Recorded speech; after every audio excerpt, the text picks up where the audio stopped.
Okay, welcome back, everyone. I hope you enjoyed a short break to re-energize after already a pretty content-driven morning. I think we've already established that we know something. We know enough to have some regulation in Europe. There's probably a lot we still don't know, but we do know enough. And there is some regulation in Europe. Probably not enough, but there is some. And we are now joined by someone who is fighting, actually, for regulation in Europe. She is member of the European Parliament, Christel Schaldemose. She is joining us remotely. Christel, can you hear me okay? I can hear you and I can see you.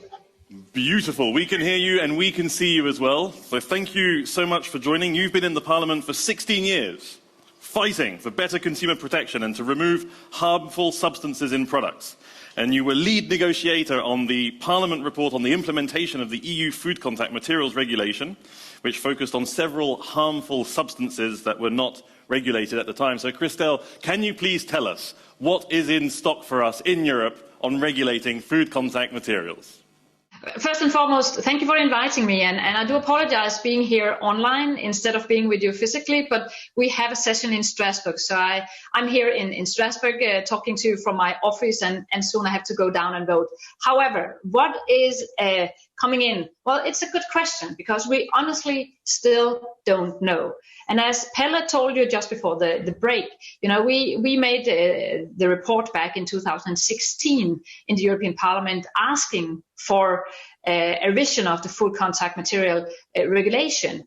And what was at that time and still is interesting is the fact that both industry and consumer side are asking for this revision, and still the Commission has been really slow. And yes, I do appreciate and recognize that the Commission has made a new chemical strategy and a lot of other things, and we have had a crisis or two to tackle also. But this is about public health in EU. So in my opinion, it is very important that the EU Commission kind of moves, speed up a little bit on the work. And we were promised that a new piece of legislation would come in. The revision of the food contact material would come in the fourth quarter of 22, meaning from October this year. But now we have learned that it is apparently only on the program for summer 23. And that means that we will not be able to finalize that piece of legislation in this mandate. So it will have to go to the next European Parliament's mandate, which I find stupid, because what is at stake? Well, we know that it's good that we have some harmonization, but we need more harmonization in the food contact material area, and especially because we have got this ban on plastics, single-use plastics, and therefore we use more and more cupboards and papers, and that's why we also need harmonization on this, and I think that they have been too slow.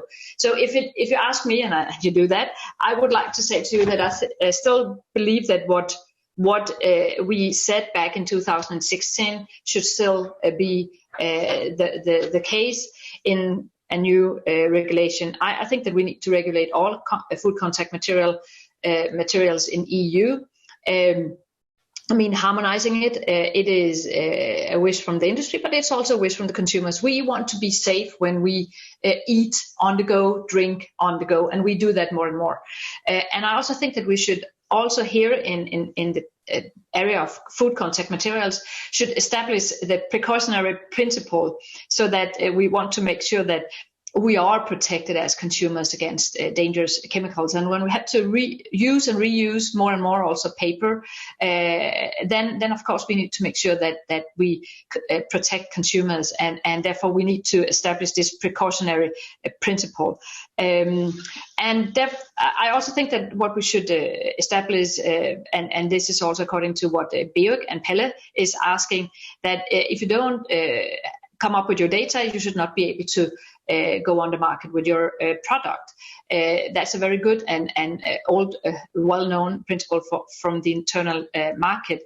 If a company cannot show required documents on the safety of the product, the material, then they should not be allowed to sell it on the internal market.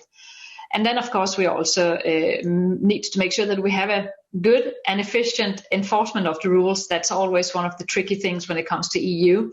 But we have learned lately that we have found new ways of doing this. So maybe it's a time also to look into whether the EU Commission could do more in terms of controlling member states that they do comply. But first and foremost, a new regulation that takes these things into account is simply needed. And honestly, in my opinion, we are too slow in EU. We should have had the new regulation in place now instead of talking about it. We have knowledge. We know that it is unsafe. We know several of BEUC's member organizations have made tests on existing products on the market. And we know that several of these are having dangerous chemicals inside and risking by that the health of the consumer. So we need to do something. And at the same time, it's not just about consumers, it's also about creating a fair level playing field for companies. And I think that makes sense that we have unified, that we have harmonized standards in this area. So that is my wish, but the Commission will first come with their new proposal in the summer of 23. We will, from the Parliament side, push for a more speedy process on this, but honestly, I'm not sure that we will be able to deliver on the speed. However, most important is, of course, that we deliver on the content, and that is what I will try to focus on. And I can let you know that I'm also running for the next mandate, so I will not stop my fight for making sure that we have safe food contact materials in EU, and that we also have a level playing field. Because on the one hand, I'm a member of the Environmental and Food Safety Committee, the ENVI Committee, but I'm also a member of the Internal Market and Consumer Protection Committee. And here I think a level playing field is very important for us. So I will fight for this. But I think that maybe I should stop now and then give a chance for you to raise some questions for me. But the Commission is too slow. We need new harmonized rules. We need to protect consumers, and we need to protect the level playing field for companies. Thanks. Thank you. I hope you can hear the applause, Christel, in the room. Thank you so much for already taking some time in your busy schedule in Strasbourg.